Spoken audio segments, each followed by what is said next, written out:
नमस्कार दोस्तों, मेरा अनुभव कहता है कि जो दिखता नहीं है वही बुनियाद है। ध्यान दीजिए मेरे शब्दों को।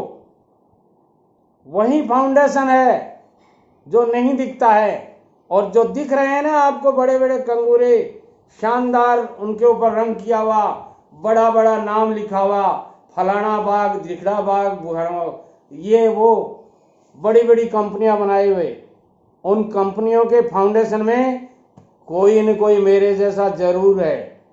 देखने की कोशिश कीजिए, समझने की कोशिश कीजिए, कुछ बनने की कोशिश कीजिए। और जो फाउंडेशन स्टोन होते हैं उनको दफन होना पड़ता है। कम से कम 20 फीट, 30 फीट, 10 फीट जैसी बिल्डिंग उसके ऊपर इमारत खड़ी करनी होती है, इतनी गहराई तक जाना पड़ता है। क्या आप फाउंडेशन की ईंट बनना चाहेंगे, फाउंडेशन स्टोन बनना चाहेंगे, या कंगूरे की ईंट बनना चाहेंगे? यदि कंगूरे की ईंट बनना चाहते हैं तो आप यूं ही पिताजी के भरोसे बैठे रहकर खाइए, भाइयों के भरोसे बैठे रहकर के खाइए। और यदि आप फाउंडेशन स्टोन बनना चाहते हैं तो ये बहाने नहीं चलेंगे, मेरे पास पैसा नहीं है, मेरे पास साथी नहीं है, मेरे पास सामान नहीं है, मेरे पास और कुछ नहीं है। बिजनेस कीजिए, और बिजनेस करने के लिए ठेकेदारी बिजनेस एक बहुत बड़ा बिजनेस है, बहुत बड़ी कला है। यदि ये कला आप सीख लेंगे, ये कला आप जान जाएंगे, तो मैं कहूँगा 7 पुश्तों तक की फाउंडेशन आप मजबूत कर देंगे, और सैकड़ों नहीं, हजारों आदमी आपके परिवार के, आपके रिलेटिव कमा करके खा लेंगे। मेरे खा रहे हैं, आपके क्यों नहीं खाएंगे? दोस्तों, ये बातें आपको ऐसे लगेंगी कि दादाजी ये क्या बोल रहे हैं, मगर ये सच्चाई है। और सच्चाई कभी न कभी मन में आप कितनी ही दबा के रख लीजिए, जरूर बाहर निकल जाती है। दोस्तों, मैं कहना चाहूँगा, यदि आप फाउंडेशन स्टोन बनना चाहते हैं तो परिस्थितियों से, परेशानियों से मत घबराइए। अपनी खराब आदतों को जीत लीजिए, और उन खराब आदतों के बलबूते पर आप नीचे जा रहे हैं। आदतें आपकी बहुत ज़्यादा खराब नहीं कह सकता मैं, मगर आपकी आदतें हैं काम को टालने की। ये खराब आदत है, ये मेरे से नहीं होगा। ठेकेदारी जॉब तो राजनीतिज्ञों का जॉब है, ये सब बहानेबाजी हैं। यदि आपको ठेकेदारी करनी है, कोई राजनीति नहीं है। जिस डिपार्टमेंट में आपको रजिस्ट्रेशन करवाना है, ऑनलाइन ऑफलाइन सब भूल जाइए आप। मैं कहता हूं आपको दावे के साथ, सीधे ऑफिस में जाइए। मान लीजिए आपको पीएचडी में रजिस्ट्रेशन करवाना है, पीएचडी के ऑफिस जाइए, एग्जीक्यूटिव इंजीनियर के ऑफिस, शुरुआती लाइसेंस की बात कर रहा हूँ। पीडब्ल्यूडी के रजिस्ट्रेशन करवाना है, पीडब्ल्यूडी में जाइए। आईजीएनपी का रजिस्ट्रेशन करवाना है, आईजीएनपी ऑफिस में जाइए। आरएसईबी या और कोई भी डिपार्टमेंट में करवाना है, चाहे आप राजस्थान से हो, गुजरात से हो, झारखंड से हो, बिहार से हो, यूपी से हो, एमपी से हो, या किसी भी स्टेट से हो। वहाँ के काफ़ी कमेंट्स आते हैं, सर मैं आसाम से हूँ, पीडब्ल्यूडी में रजिस्ट्रेशन करवाना चाहता हूँ। अरे भाई, क्या करना, पूछना क्या है, सीधे पीडब्ल्यूडी ऑफिस जाओ, वहाँ जाके एग्जीक्यूटिव इंजीनियर साहब बैठे हैं, एक पर्ची दो स्लिप बना के, और वो आपको बुला लेंगे। आप अपना नाम लिख के दीजिए, बोलिए कैसे आना हुआ, आप बता दीजिए मुझे रजिस्ट्रेशन करवाना है, और वो कहेंगे ठीक है, अकाउंटेंट साहब से मिलिए।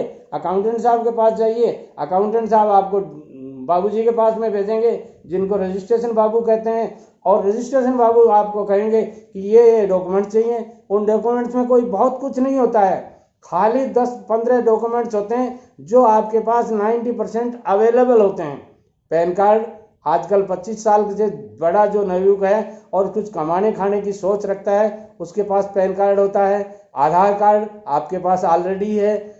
अब आपको जीएसटी नंबर लेना होता है। यदि जीएसटी नंबर आपके पास नहीं है, आप लिख करके दे दीजिए, मैं 3 महीने में जीएसटी नंबर आपको ला करके दे दूंगा, मेरा रजिस्ट्रेशन कर दीजिए, हो जाएगा।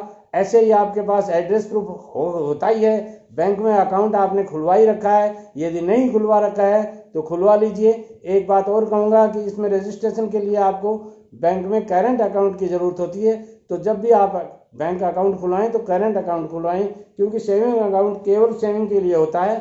बिजनेस के लिए बैंक अकाउंट करेंट अकाउंट ही होता है। इसके साथ साथ आपको अनुभव प्रमाण पत्र की जरूरत होती है। अनुभव प्रमाण पत्र आप किसी भी, आपके पास आसपास में कोई ठेकेदार होगा, उनसे 2-4 महीने काम करके, 6 महीने काम करके बनवा लीजिए और आपका काम आ जाएगा।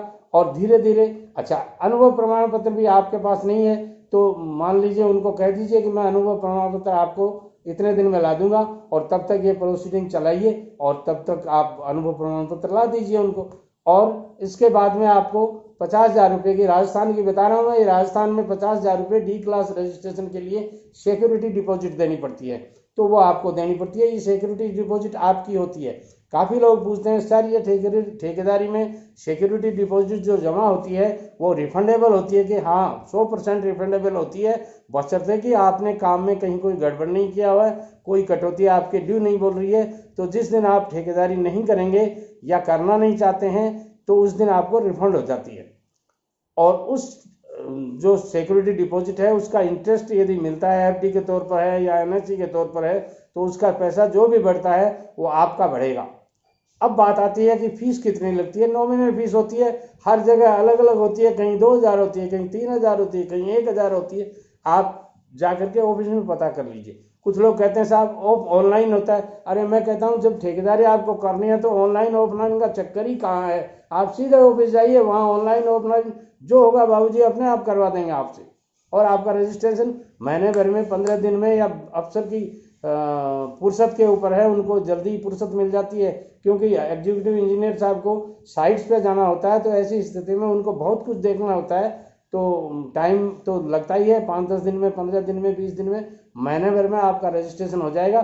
तब तक आप अपनी तैयारियां कीजिए। इसके लिए मैंने एक वीडियो बनाए हैं, 7 वीडियो बनाए हैं, जिसमें मैंने लिखा है ठेकेदारी कैसे सीखें पहला कदम, ठेकेदारी कैसे सीखें दूसरा कदम, ऐसे करके 7 कदम बताए हैं। यदि इन 7 कदम के वीडियोज को आप देख लेते हैं तो आप एक ठेकेदार बन सकते हैं। नमस्कार।